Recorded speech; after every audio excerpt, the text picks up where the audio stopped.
Bismillahirrahmanirrahim. Assalamualaikum warahmatullahi wabarakatuh.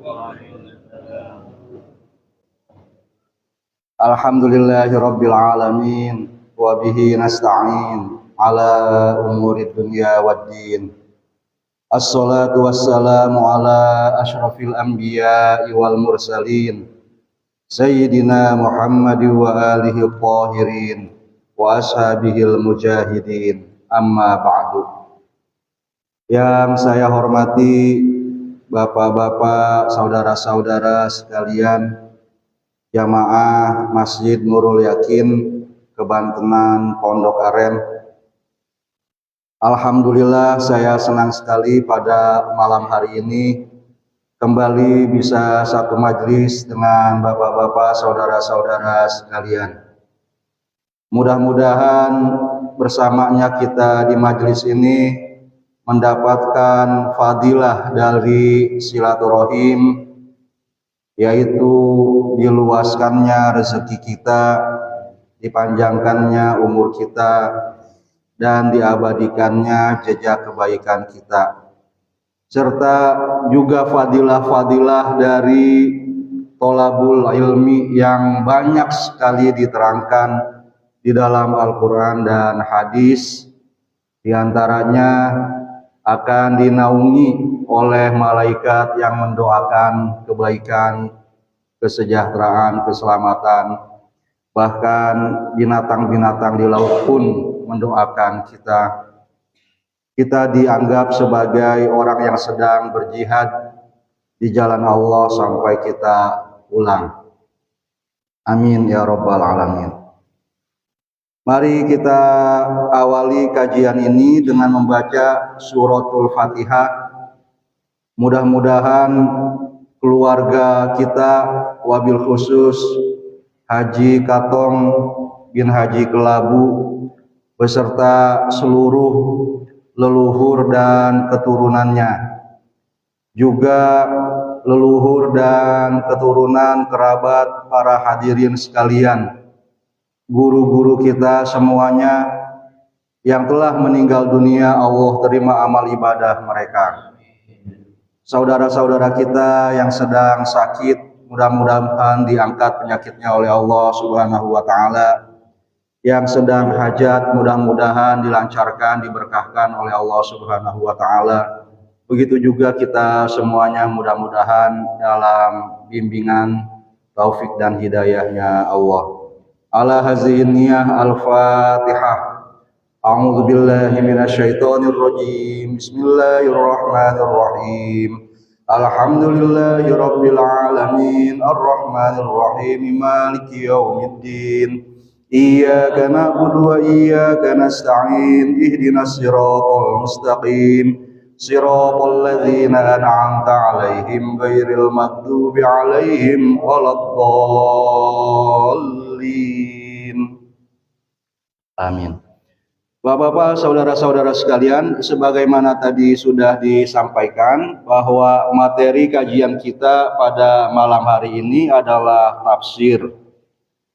Kondisi hujan ini mungkin menjadi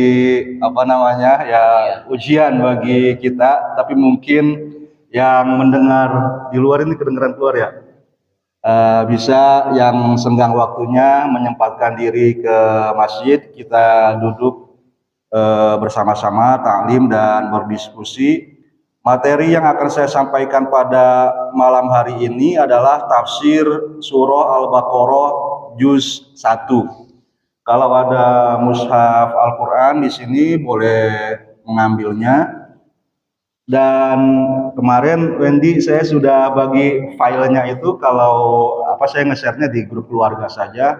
Kalau misalnya di-share di grup DKM atau grup warga itu juga dipersilahkan supaya bisa dibaca sambil mendengarkan atau nanti dibaca ulang setelah kajian malam hari ini.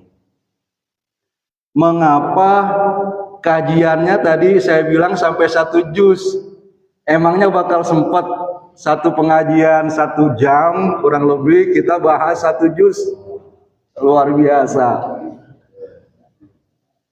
Jadi bapak-bapak, ibu-ibu sekalian, udah ada belum ibu-ibunya ini? Tafsir itu secara garis besar bisa dibagi dua macam. Yang pertama disebutnya tafsir tahlili. Artinya tafsir yang analitis dan rinci. Dimulai misalnya dari ayat pertama, Bismillahirrahmanirrahim, Alhamdulillahirrabbilalamin. Kalau sampai ke Al-Baqarah, alif lam mimnya dibahas rinci, zalikal kitab dibahas rinci dari berbagai sudut pandang, berbagai ilmu.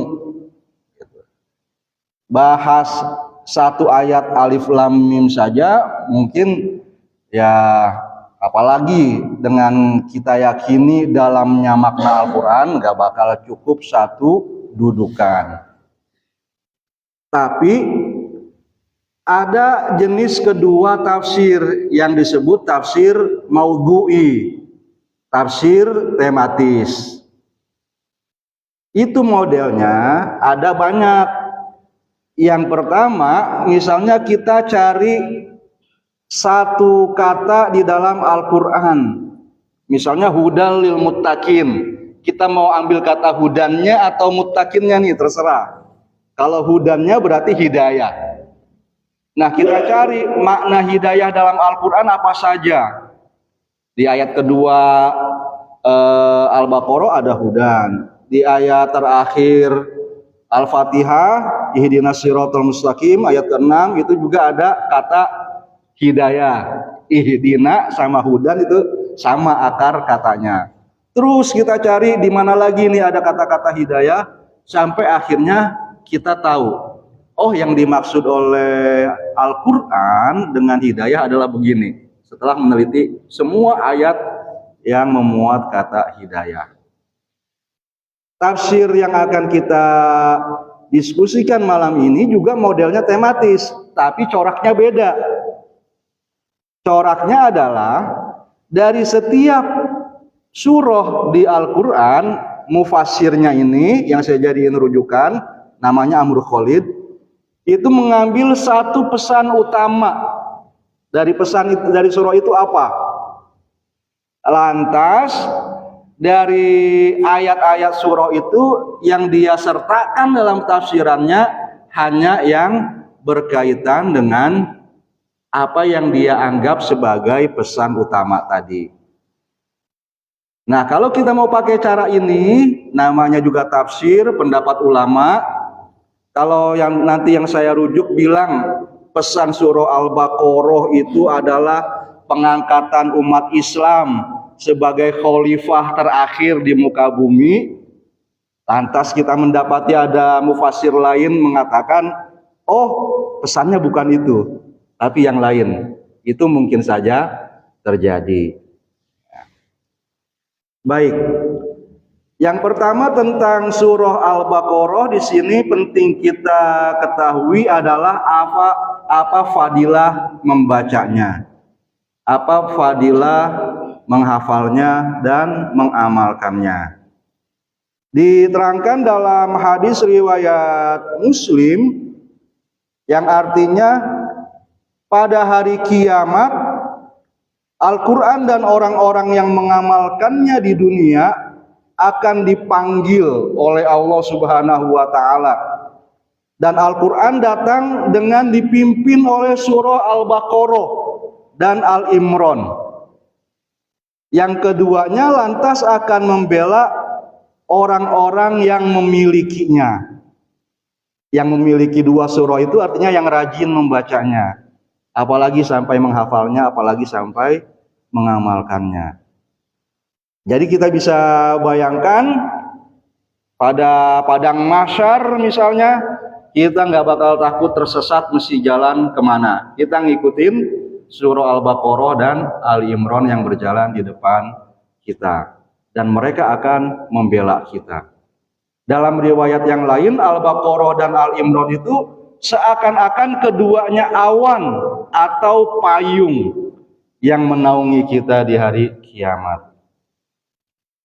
Dalam hadis yang lain diterangkan bahwa rumah yang di dalamnya dibacakan surah Al-Baqarah tidak akan dimasuki setan. Oleh karena itu kita melazimkan baca beberapa ayat dari surah Al-Baqarah, 5 ayat di depannya, ditambah dengan ayat kursi, ditambah dengan penghujung surah Al-Baqarah. Misalnya seperti itu, kita lazimkan, kita jadikan wirid harian kita. Ini sama, riwayat-riwayat tentang fadilah-fadilah surah itu, ya semua surah Al-Quran istimewa, tapi masing-masing bisa memiliki keistimewaan tersendiri. Surah Yasin misalnya kita baca saat kita menemani orang yang sedang sakit, apalagi yang sudah kelihatan sakaratul maut, atau juga dalam tahlilannya. Surah Al-Kahfi kalau bisa dihatamkan di malam Jumat, hari Jumat atau malam Sabtunya, silahkan dihatamkan. Kalau nggak bisa hatam seluruhnya, 10 ayat di depan, 10 ayat di belakangnya, seperti itu. Juga misalnya surah-surah yang lain, surah Al-Waqi'ah disunahkan untuk dibaca setiap malam, tambah kulhu, karena Al-Waqi'ah 96, kulhu 4. Gitu. Sementara ada hadis, Rasul selalu misalnya setiap malam baca 100 ayat sebelum tidur. Nah itu dia, walaupun 100 ayat itu lebih pendek dia daripada Yasin. Kalau kita baca Al-Waqi'ah bisa lebih cepat. Dan surah-surah yang lainnya. Bapak-bapak yang saya hormati, selanjutnya tadi tentang pesan utama dari surah Al-Baqarah, yaitu mendeklarasikan bukan hanya di dunia manusia, tapi di seluruh makhluk Allah, malaikat, jin, ya kemudian juga benda-benda yang kita sebutnya sebagai benda mati ya, padahal semuanya itu kan seperti punya nyawa sebenarnya, tapi memang tidak sesempurna manusia. Karena gunung misalnya bertasbih kepada Allah. Apalagi kalau misalnya binatang ya, burung, kodok diturunin hujan itu lantas bernyanyi itu ya, walakin la tafqahuna tasbihahum, hanya saja kita enggak mengerti bagaimana tasbih mereka. Khalifah ini fungsinya apa? Fungsinya adalah sebagai penanggung jawab, pengurus, pengolah, perawat atau pemakmur dari bumi. Dengan surah Al-Baqarah ini sebagai salah satu pedomannya. Allah Subhanahu wa Ta'ala sudah mengangkat banyak umat untuk menjadi khalifah. Ada yang sukses, ada yang gagal. Nah, sekarang giliran kaum muslimin. Dan Allah itu tidak pandang bulu. Jika umat Islam sekarang gagal, maka kita juga akan diganti dengan umat yang lain. Itu walaupun tadi sudah dideklarasikan.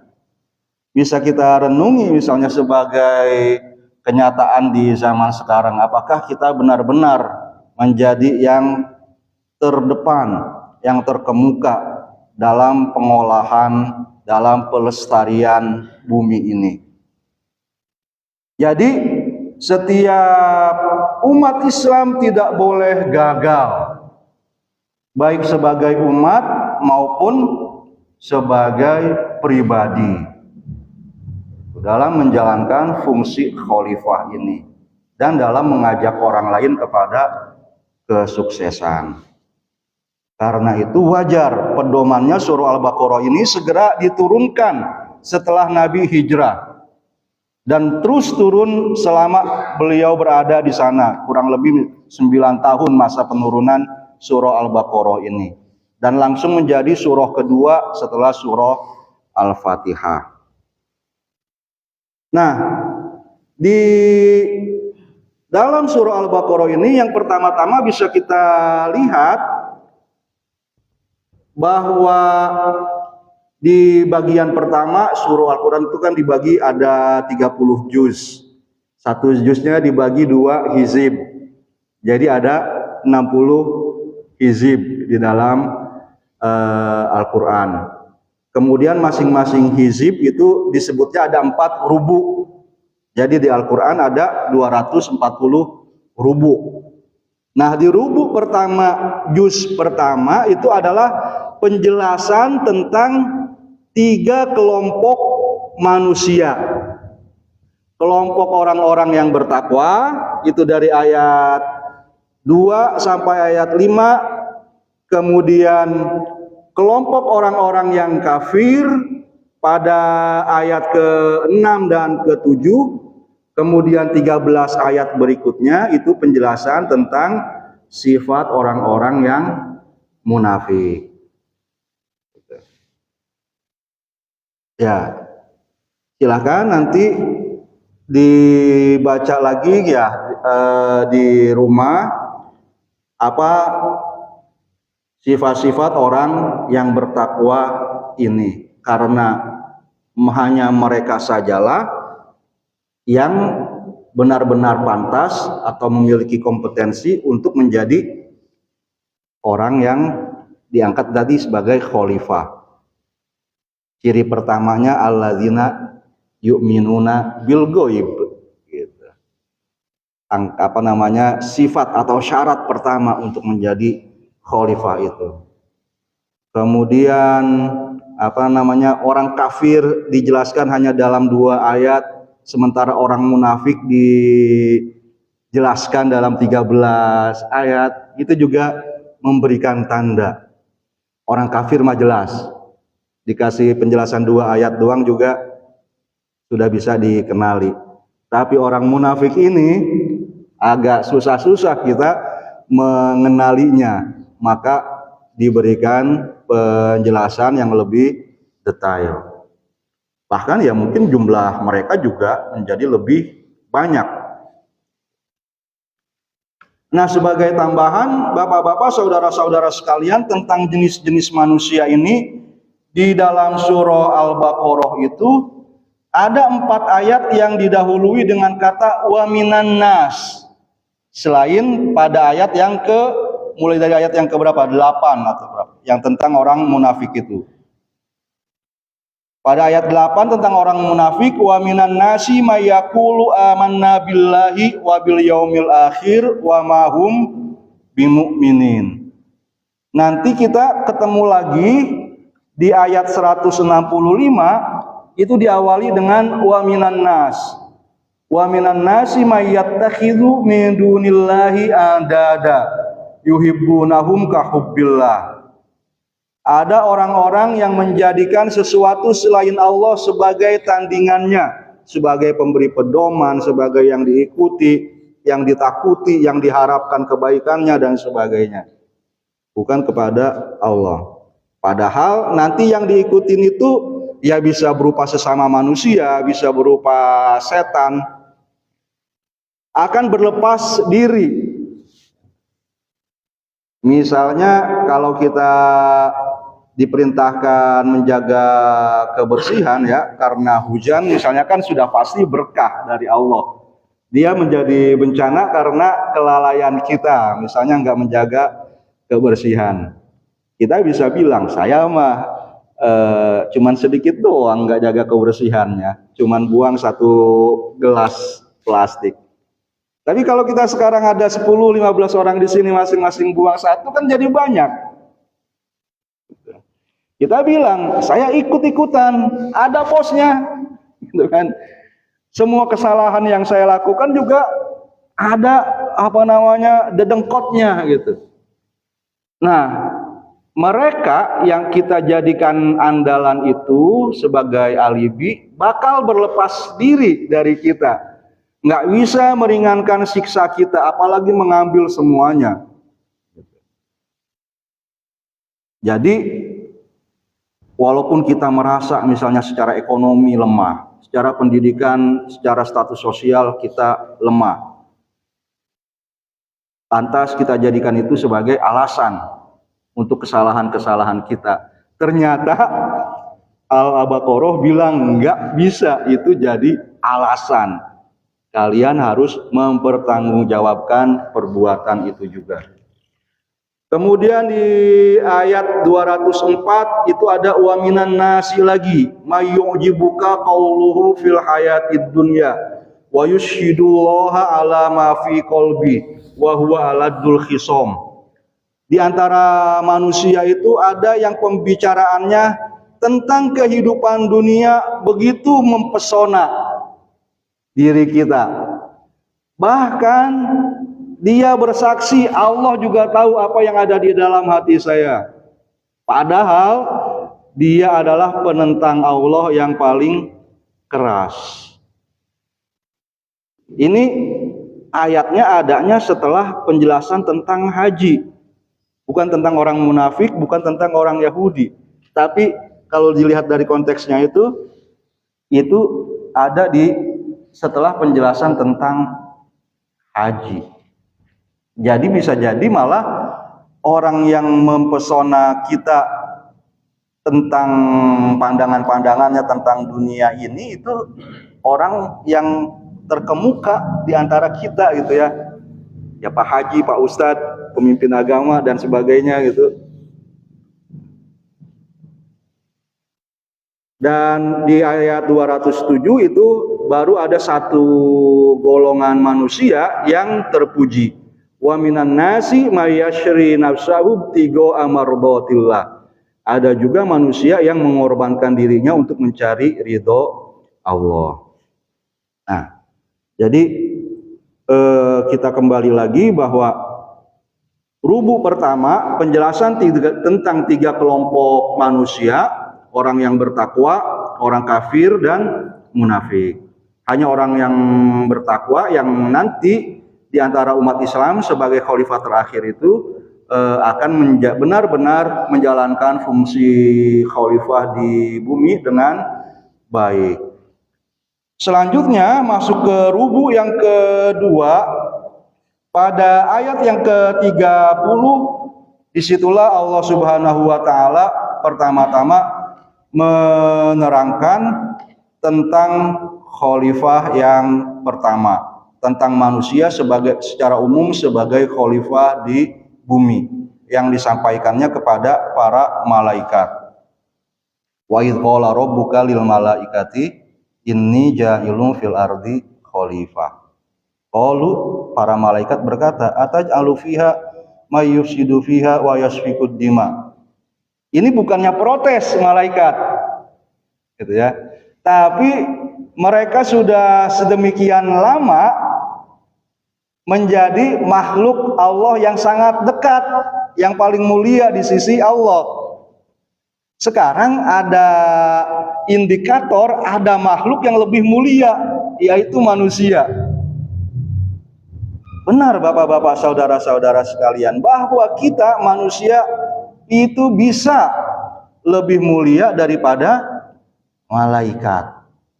Karena malaikat la ya'sunallaha ma amarahum wa yaf'aluna ma yu'marun, itu karena mereka kodrat penciptaannya otomatis membuat mereka seperti itu. Mereka hanya tercipta dari unsur cahaya saja, dari unsur ilmu, tanpa nafsu, tanpa materi. Sementara misalnya binatang itu mereka lebih rendah daripada manusia karena mereka unsur materinya ada, kemudian unsur akalnya hanya terbatas. Karena itu kalau manusia yang punya akal, punya cahaya yaitu ilmu gitu ya dengan akalnya, dan punya materi, membuat akalnya yang mengendalikan dirinya, dia lebih mulia daripada malaikat. Sementara kalau dia biarkan nafsunya, tuntutan fisik dan materialnya ini yang menguasai tubuhnya, maka dia menjadi lebih rendah daripada binatang. Seperti itu. Ya, kebutuhan tubuh kita itu harus dipenuhi. Karena kebutuhan jiwa, kebutuhan ilmu, akal atau cahaya yang ada di dalam diri kita ini nggak bisa berjalan kalau tubuh kitanya sakit, kalau tubuh kitanya lemah. Oleh karena itu menjaga kesehatan tubuh dengan pola makan, pola istirahat, olahraga dan sebagainya yang benar itu juga penting, karena dia menjadi kendaraan bagi jiwa kita. Yang nggak boleh itu adalah kita memprioritaskan kebutuhan tubuh ini sehingga kita menelantarkan kebutuhan jiwa, kebutuhan ilmu pengetahuan. Ya jalan-jalan malam minggu silahkan gitu kan, rame tadi, belum hujan soalnya, jalan ke sini tuh agak pelan-pelan saya karena motor juga banyak. Oh ini malam minggu ya, kita berangkat ngaji, alhamdulillah gitu ya. Ya yang nggak ngaji ya nggak apa-apa sih, kata Ustadz Bahak kan kita nggak boleh ngecap mereka jelek ya. Karena jalan-jalan, beli pangsit, beli bakso, nyenengin anak, nyenengin istri misalnya, itu ibadah juga gitu. Nah, kita masih belajar, mereka udah ngerjain gitu kan. Kita masih belajar bagaimana jadi khalifah yang baik nih. Nah yang sudah makan bakso, makan mie ayam sekarang keluar itu kata Ustadz Bahak, saya pernah lihat pidatonya kayak gitu di apa ya, entah di TikTok atau di YouTube gitu. Tapi alhamdulillah gitu ya, bahwa sekarang kita memilih pengajian ini berarti tadi kita menjadi bukti bahwa Allah Subhanahu wa Ta'ala mengangkat manusia itu karena ada rahasia yang hanya Dia yang mengetahui, sedangkan para malaikat itu sendiri tidak mengetahuinya. Dari pengangkatan manusia sebagai khalifah itu juga terkandung makna bahwa manusia adalah makhluk yang dibekali teknologi. Jadi kita penasaran dengan apa yang ada di sekitar kita. Ada yang menyenangkan, ada yang menyusahkan. Semuanya dipikir karena kita ingin meningkatkan tadi yang menyenangkannya dan mengurangi apa yang menyusahkan. Masjid kita alhamdulillah sudah pakai AC karena kondisi sejuk lebih menyenangkan daripada gerah, daripada panas. Seperti itu. Banyak sekali teknologi yang sudah dibikin oleh manusia, sehingga misalnya jarak tanah suci ya Mekah Madinah dengan kita sekarang sudah sangat dekat. Haji sudah selesai gitu kan, yang tahun ini nggak sama dengan zaman engkong kita dulu gitu kan. Mungkin berbulan-bulan harus naik kapal laut untuk pergi haji, sehingga ya mukim dulu di sana dan sebagainya. Komunikasi juga kalau ada anak belajar kerja jauh sudah nggak jadi penghalang lagi. Itu semua karena Allah berfirman wa 'allama Adamal asma'a kullaha.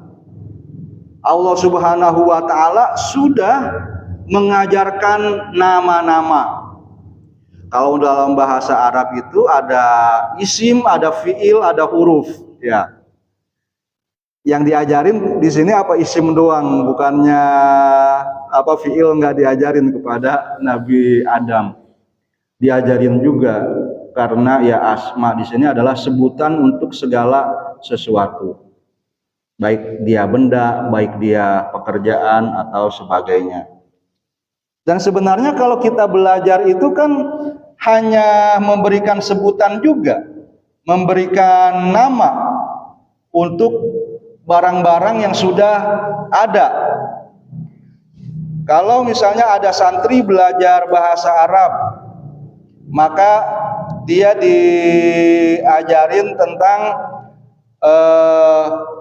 kalau sesuatu menjadi pokok bahasan dalam kalimat disebutnya mubtada, gitu. Atau disebutnya fa'il. Nanti setelah mubtada ada khobar. Selain fa'il atau pelaku pekerjaan ada fi'ilnya, ada pekerjaannya. Kemudian diajarin lagi kaidahnya, kullu fa'ilin marfu'un. Semua fa'il harus dibaca rofa. apa tanda-tanda rofanya. Itu ilmu yang muncul belakangan, bapak-bapak, saudara-saudara. Sudah ada orang Arab yang ngomong Arab dulu, baru ada ilmu tata bahasa Arabnya. Gitu. Mengapa ilmu ini dikembangkan? Karena bangsa Arab dalam dinamika sejarahnya mulai berkat agama Islam bersentuhan dengan peradaban-peradaban lain. Orang-orang yang bapaknya bukan berbahasa Arab mulai masuk Islam, dan mereka butuh bisa bahasa Arab supaya bisa paham Quran dan hadis. Maka Ali bin Abu Thalib menyuruh Abul Aswad Ad-Duwali, nama ulama muridnya Ali bin Abu Thalib, untuk mulai mempelopori pengembangan ilmu nahwu. Begitu juga ilmu-ilmu yang lain. Misalnya kalau ilmu listrik saya nggak menguasai. Ada arus positif, ada arus negatif, mungkin kayak begitu. Saking nggak taunya saya mesti turunin dulu tuh saklar semuanya, baru saya berani potong-potong kabel. Kalau yang tahu ilmunya kan dia tahu merah tandanya apa, hitam di kabel tandanya apa, dia pegang-pegang aja. Ada yang berani sampai naik ke tiang listrik itu juga gitu. Karena dia sudah tahu sebutannya, sudah mengerti teknologinya. Nah, jadi ini menjadi pelajaran bahwa umat Islam itu tidak dapat melaksanakan fungsi dan menunaikan tugasnya sebagai khalifah jika mereka tidak memiliki ilmu dan teknologi. Nggak cukup hanya iyyaka na'budu, tapi harus iyyaka nasta'in. Minta pertolongan kepada Allahnya juga bukan hanya dengan doa saja, tapi harus kita mengembangkan teknologi. Nggak bisa kita mengharapkan mukjizat seperti Nabi, karomah seperti wali. Nabi dikasih fasilitas buruk buat pergi Isra Mi'raj untuk menghibur beliau yang sedang sedih. Ditinggal oleh istri, ditinggal oleh paman, sementara desakan, tekanan, permusuhan dari saudara-saudaranya di Mekah semakin kuat. Maka dikasih buruk untuk menjemput perjalanan yang luar biasa. Coba kalau buruk itu dikasih juga waktu Nabi perang Badar, perang Uhud. Ya kan? Perjalanan yang cepat pakai buruk seperti itu, pedang tinggal dipegang seperti ini saja, tewas semua musuh-musuhnya. Akan tetapi Nabi dan sahabatnya harus mempersiapkan senjata, mempersiapkan kuda. Kalau kita sekarang ya harus mempersiapkan misalnya jet, pesawat, rudal balistik, atau nuklir seperti itu gitu ya, dan sebagainya. Kalau di ayat 22 Allah Subhanahu wa taala berfirman, "Alladzi ja'ala lakumul arda firasya was samaa'a binaa'a wa anzala minas samaa'i maa'a fa akhraja bihi minas samarati rizqan lakum." Allah lah yang menjadikan bagimu bumi.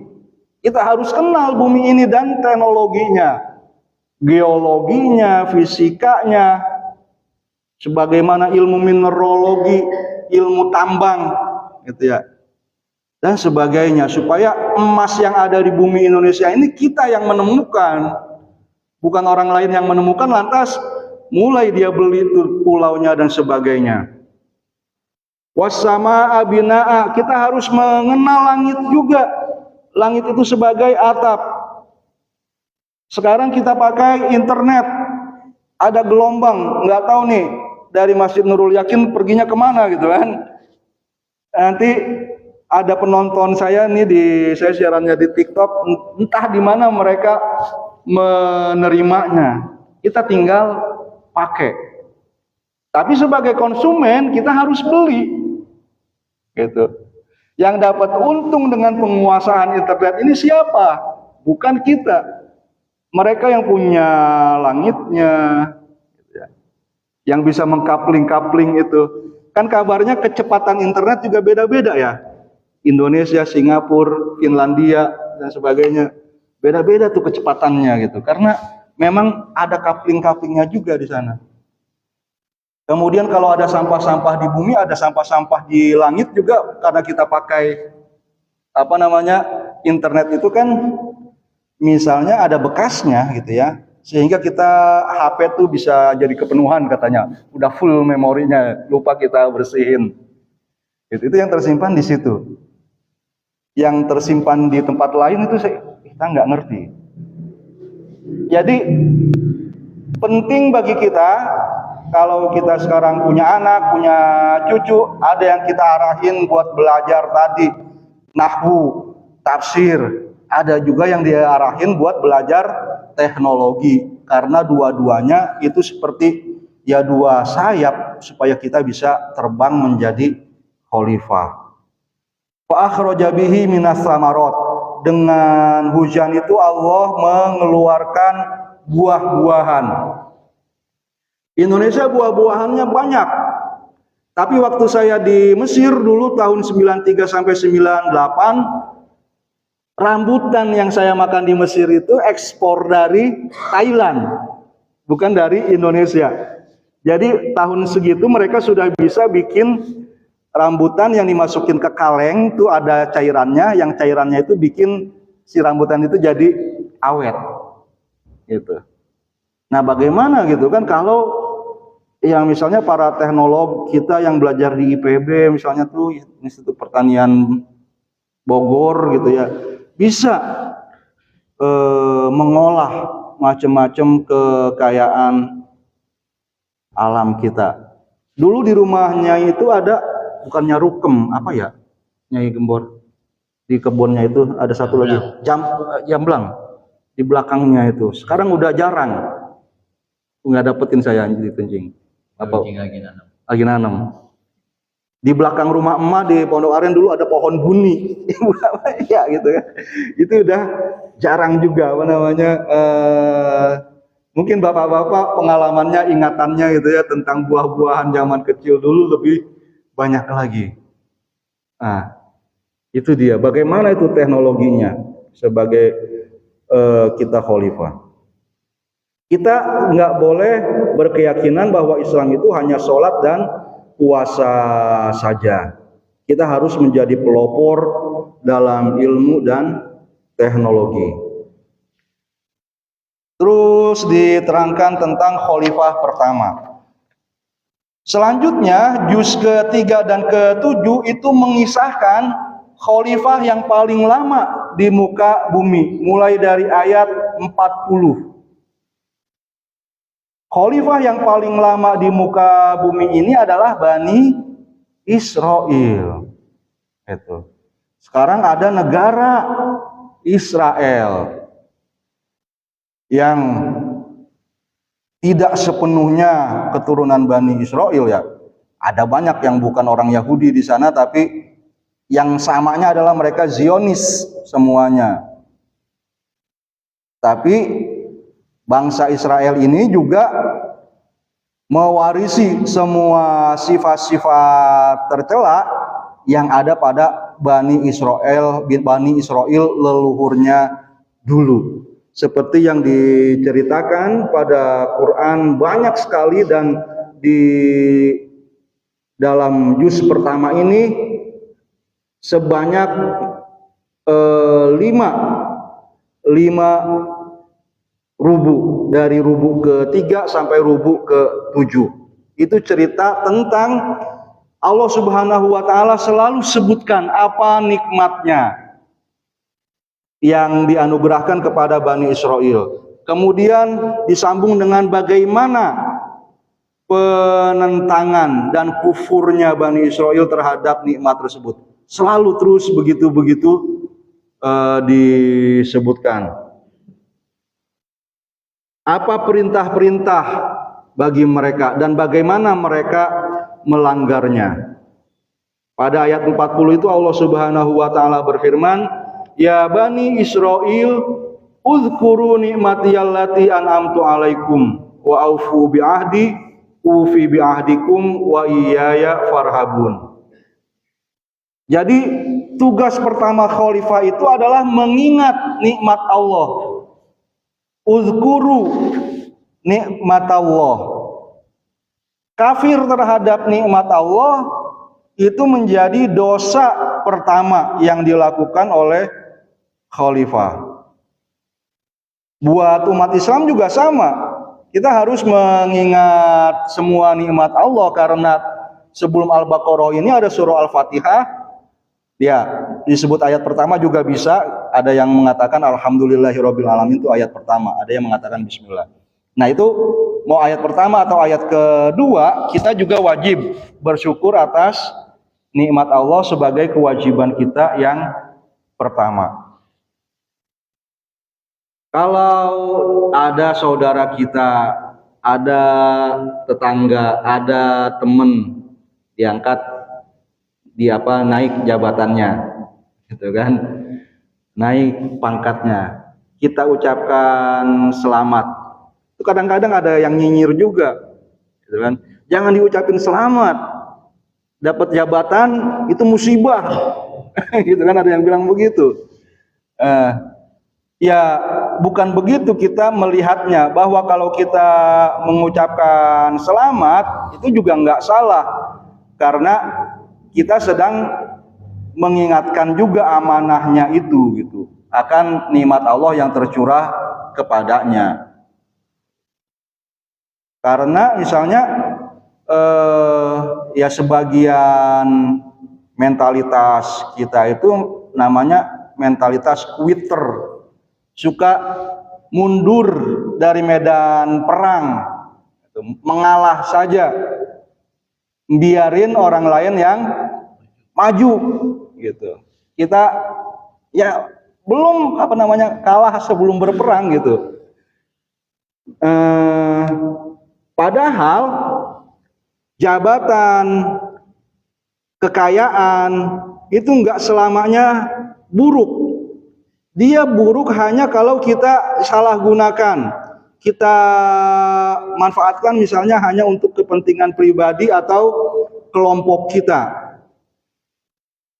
Penghasilan 1 juta, misalnya makannya sederhana, penghasilan 10 juta makin mewah, 100 juta makin mewah lagi. Ya itu salah. Tapi kalau kita misalnya penghasilannya naik, jabatannya semakin tinggi, kitanya tetap sederhana, tapi selisih misalnya penghasilan, kemudian juga jabatan itu wewenangnya jadi makin besar, itu kita manfaatin buat kepentingan umum, ya itu bagus. Karena ya misalnya jangankan untuk urusan umum deh, untuk urusan pribadi dan keluarga juga kebutuhan itu bisa meningkat. Keluarga kecil misalnya bocah masih baru pada TK SD, ya kebutuhannya begitu, karena perginya juga belum jauh. Tapi kalau dia mulai kuliah nanti, pengen kuliahnya bukannya di fakultas agama murah-murah, kalau fakultas sains lebih mahal, apalagi kedokteran, kayak gitu. Itu kan perlu nabung dari sekarang. Jadi cari duit, mumpung masih muda, itu nggak tercela, ditabung. Karena tujuannya buat kebutuhan nanti anak-anak kita. Anak-anak kita terpenuhi, sepupu-sepupu, keponakan-keponakan, gitu. Semuanya sudah terpenuhi, lebih besar lagi perluas kemanfaatan kita. Nah, di dalam surah Al-Baqarah ini banyak sekali nikmat yang disebutkan oleh Allah Subhanahu wa taala kepada Bani Israel, mulai dari mereka selamat dari kejaran Firaun, kemudian waktu Nabi Musa dipanggil ke Gunung Sinai, itu mereka malah nggak nurut sama Harun, bikin patung dari sapi gitu ya. Tapi Allah ampuni. Kemudian mereka diberikan naungan berupa awan, diberi minuman madu, diberi makanan sebangsa burung, makanan-makanan yang baik. Tapi mereka masih bilang, kami nggak mau beriman kecuali melihat Allah secara langsung. Mereka dimatikan kemudian dihidupkan lagi supaya mereka mau bertaubat. Terus mereka diajak masuk ke Mesir, di perjalanan kehausan Nabi Musa memukulkan tongkatnya. Kalau sebelumnya waktu keluar itu lautan jadi terbelah gitu ya, mereka selamat. Sekarang dipukulkan tongkatnya ke batu, bisa keluar minum. Mukjizat, nikmat-nikmat. Makan dan minum buat mereka bukan hasil usaha, tapi anugerah dari Allah Subhanahu wa taala supaya mereka mau beriman, mau nurut sama Nabi. Gitu. Tapi saking bandelnya mereka terus, bosen makan begini doang. Kami pengen makan timun, pengen makan bawang dan sebagainya, basolia, wa kisaiha, wa fumia, pengen makan kacang adas, wa adasiha dan sebagainya. Orang Yahudi seperti itu. Kemudian ya, surah ini diberikan nama Al-Baqarah itu diantaranya karena ada kisah Al-Baqarah di ayat 67 sampai 73. Ada orang yang meninggal di kalangan Bani Israel, pembunuhnya nggak diketahui, lantas Nabi Musa suruh sembelih sapi. Nanti salah satu bagiannya, yaitu buntutnya, dipukulkan kepada orang yang sudah meninggal supaya hidup lagi dan menceritakan siapa yang membunuh dirinya. Ini untuk menunjukkan bahwa ya Allah Maha Kuasa, bisa menghidupkan yang mati dengan memakai sesuatu yang mati juga. Sementara Bani Israel ya seperti sekarang kita juga, sifat kita banyak seperti mereka. Seringkali ya terlalu pandangannya matematis, pandangannya duniawi. Padahal sifat yang pertama dari Khalifah Allah ini haruslah beriman kepada kegaiban, sebagaimana tadi sudah disinggung. Kita harus mengetahui bagaimana prosedur materialistik lah kayak gitu. SOP-nya menurut sains teknologi, menurut perhitungan dunia kayak bagaimana. Nggak boleh itu dilanggar. Kalau kita sudah memenuhinya, kita harus menyerahkan berhasil tidaknya kepada Allah. Kayak gitu. Itu ada pesan dari Ibnu Athaillah As-Sakandari misalnya, bahwa setelah kita beramal soleh sekalipun, sudah sholat, puasa, zakat, haji, untuk dapat pahalanya kita nggak boleh ngandelin amal soleh yang barusan kita kerjain, tapi harus bersandarnya sama rahmat Allahnya juga. Gitu. Ya berarti kalau kita nggak ngerjain sama sekali, maka nggak ada rahmat Allah yang bisa kita harapkan. Ini mah kalau kita sudah ngerjain prosedur duniawi, udah ngerjain amal ibadah, maka keberhasilannya bukan karena kita percaya banget sama hukum kausalitas, hemat pangkal kaya, rajin pangkal pandai. Kita harus hemat, harus rajin, tapi pandai dan kayanya tetap harus kita serahkan kepada Allah saja. Selanjutnya adalah kisah Nabi Ibrahim sebagai khalifah yang sukses. Ini dijelaskan pada rubuk terakhir, rubuk ke-8 di juz yang pertama. Pada saat Allah Subhanahu wa taala berfirman, "Wa idzi batala Ibrahim rabbuhu bikalimat fa atammahunna." Ibrahim diuji oleh Tuhannya di ayat 124 dengan beberapa kalimat, dengan beberapa ujian yang berat. Beliau ditentang oleh keluarganya, dimusuhi oleh umatnya, dilempar ke api. Kita mungkin belum nyampe ke situ gitu ya, baru disebelin doang sama sebagian orang gitu, belum sampai seperti ujian yang diterima oleh para nabi. Berpisah dengan istri dan anak, bahwa Siti Hajar dan Ismail harus ditinggalkan di Wadin Ghoiri Zara'in. Itu nama lain dari Mekah pada zaman itu. Sebuah lembah yang nggak ada pepohonannya. Inda baitikal muharram. Mengapa? Liyuqimus sholat, supaya mereka bisa mengerjakan sholat. supaya orang bisa menanggung panasnya hati kangen, hati terasing di kampung orang itu karena dua, ya karena cari nafkah atau karena cari ilmu, itu ya, atau karena ya ibadah seperti itu. Nah, Nabi Ibrahim itu fa'atammahunna, bisa mengatasi, bisa lulus dari ujian-ujian itu dengan cara yang sempurna. Nabi Ibrahim lantas berkata, qala inni ja'iluka lin-nasi imama. Allah Subhanahu wa taala berfirman, wahai Ibrahim, aku menjadikan engkau imam bagi semua manusia. Nabi Ibrahim berdoa, ya Allah, jadikan keturunanku juga imam, wa min dzurriyyati. Allah menolak. Qala la yanalu ahdiz zalimin. Janjiku tadi hanya berlaku sama orang yang bertakwa, yang soleh, mengikuti dirimu. Kalau ada keturunanmu nanti nggak soleh, menjadi orang-orang yang zalim, ya mereka tidak akan menjadi imam, walaupun mereka mengaku sebagai keturunanmu.